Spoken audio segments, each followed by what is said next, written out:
Hello and welcome to another My NT&D marriage video. I wanted to talk about how life is going for us at the moment.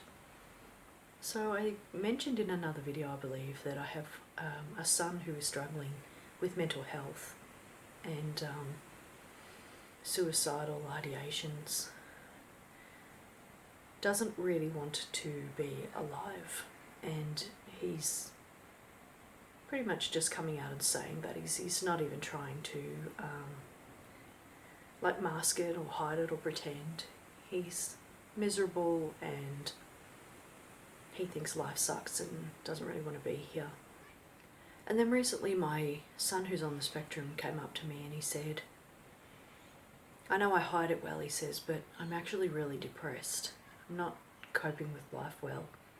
And in his case, he's finished high school and he's in that sort of transition period where he needs to get his license, get a job, start taking the next steps towards the road of adulthood, which any adult will tell you it's not as fun as you think it is going to be when you're younger. So he's struggling with that at the moment. He's struggling with anxiety and just stresses and things, and he has admitted that he finds it hard to do multiple things at once, which obviously, given that he's on the spectrum, that makes perfect sense. So recently he had a conversation with me and he said to me, would you rather that I found employment or got my license? I said to him, I think that I'd rather that you find a job, because then you've got income, money.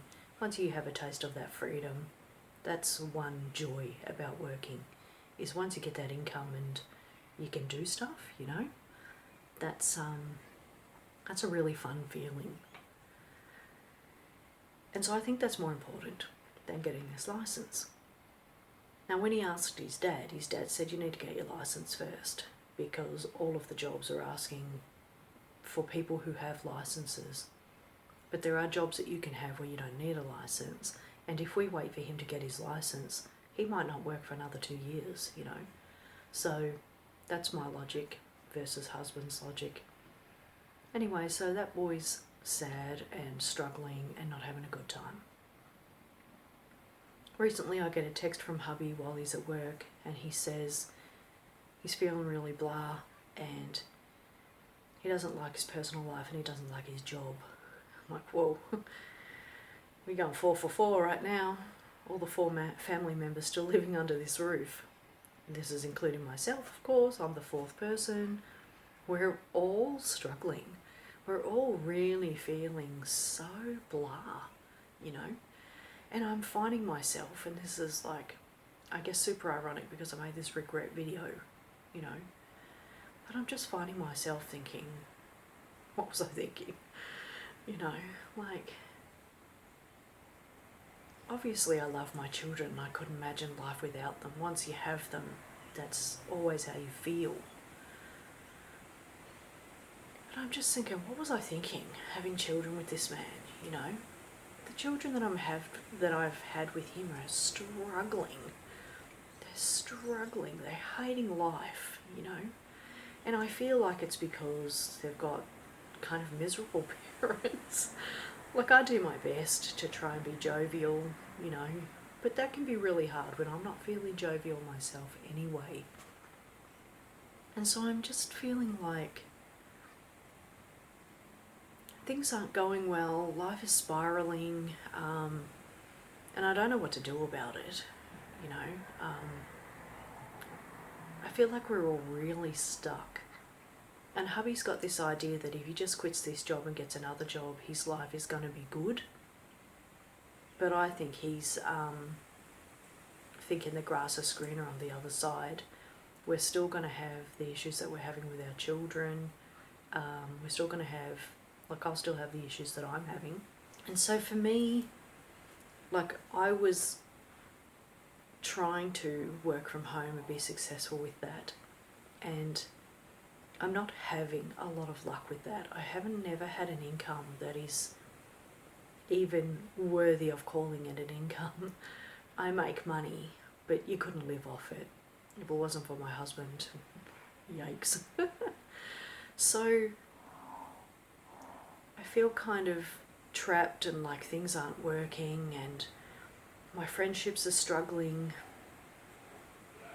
I'll give you an example of that, of course, because again, love giving my examples. I had these two friends that I'd met through my husband's work, and when I say friends, we were friendly whenever we went out to his work dues, and sometimes we'd get together beforehand, have a few drinks. Sometimes we'd go out after and have sort of karaoke or drinks after. And so I was trying to build these friendships with these two other ladies. And because I'm trying to build friendships with them, I'm sending them, messages and saying, hey, would you like to do this or would you like to do that? And one of the things that I'd mentioned was, would you like to do high tea? And they said, yeah, that sounds really lovely, blah, blah, blah. Nothing really comes of it. And then, I don't know how much longer later, probably several months later, they upload pictures of themselves together at high tea. You couldn't make this stuff up. And so I see those pictures obviously and feel offended because they didn't even ask me if I wanted to go. There was no invite that came my way. They just went out with each other. And I don't know how they put it on Facebook and thought that it wasn't going to bother me. Like, the mind boggles. And this kind of kept happening over the years of knowing these two women. They just kept doing these silly things of posting pictures of themselves hanging out after not inviting me as well, even though I'd be sending them messages going, hey, we should do this, and even saying, look, this weekend, this is happening, do you want to come? And they'd always be like, no, I can't this weekend, blah, blah, blah. And then next minute they're hanging out with each other, like Ladies' Day at Melbourne Cup and things. And so just stuff like that, like I just sort of sitting there thinking, like, just life isn't going my way, I'm struggling with work, I'm struggling with friendships, I'm struggling with, like, going out with him and having an enjoyable moment. I'm trying to make my children happy and trying to bring them some semblance of joy to their lives, and all of us are just suffering and miserable. And I just feel like, I don't know, kind of like if I was in a neurotypical relationship, this wouldn't be happening. But then I think of things like, and I know this is maybe really obscure and random, but if I had not met him, he would have still met somebody else, had children with him, and they'd be struggling through this. So I tell myself somehow that at least me being in their lives and trying to make things better for them is, I don't know, potentially better than it could have been if he'd gone out with somebody who was a real doormat or something. I don't know. I mean, it's kind of weird because I would have never known, But I don't know, I guess I feel better at least that my children had me in their lives, have me in their lives, that I'm trying to improve things for them, and that I have always stood up to him and never let him sort of really tear them down and hurt them and things. So they've always had me in their corner, and they know that. They straight up tell me that, that they're glad I was there because, he's a bit Donnie Darko. Is that the name? Anyway. So yeah, look, the point of this video is that all four of us are struggling. We don't know what to do. Like, I don't know what to do. I don't know how to remedy it. And I'm just kind of sitting here thinking, could there have been different routes that I took?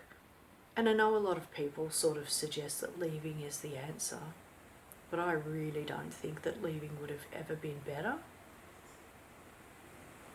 I think that the children having one-on-one with him without me there would have definitely been worse.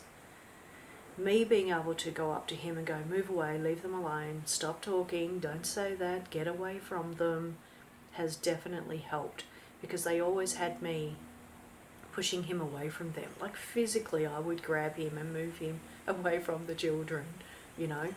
They'd always had me in their corner and backing them. If he had been by himself and having the children, well, I mean, I know this for a fact because he and I split up, and I know that he was quite sort of grumpy and things towards the children when he had them for the weekends and things. But then he'd also do this thing where he spoiled them like mad, and they'd be really confused, like, is dad good or is dad bad?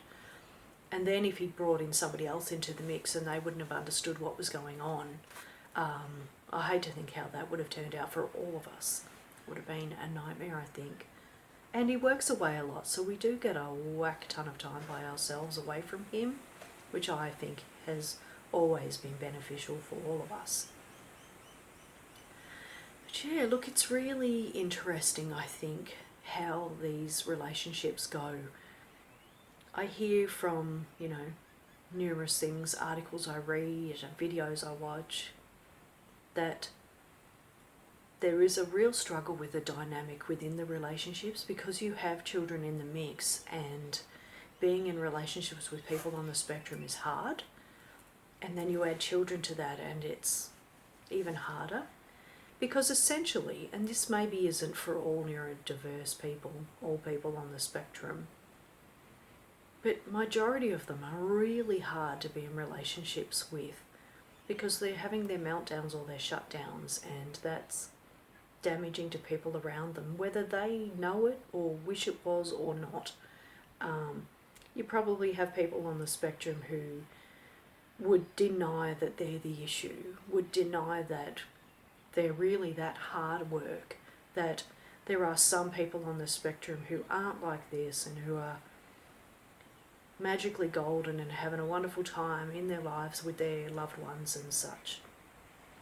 But from the stories that I've heard, majority of people who are in relationships with these people are struggling. Considering the divorce for people, for those with people on the spectrum is 85%, that's pretty massive. That tells you that 85% of people are having such a hard time being in relationships with these people that they're running. And then you've got the other 15%, and majority of them are struggling as well, but they've stayed for various reasons, such as myself. I stayed because I wanted to protect the children.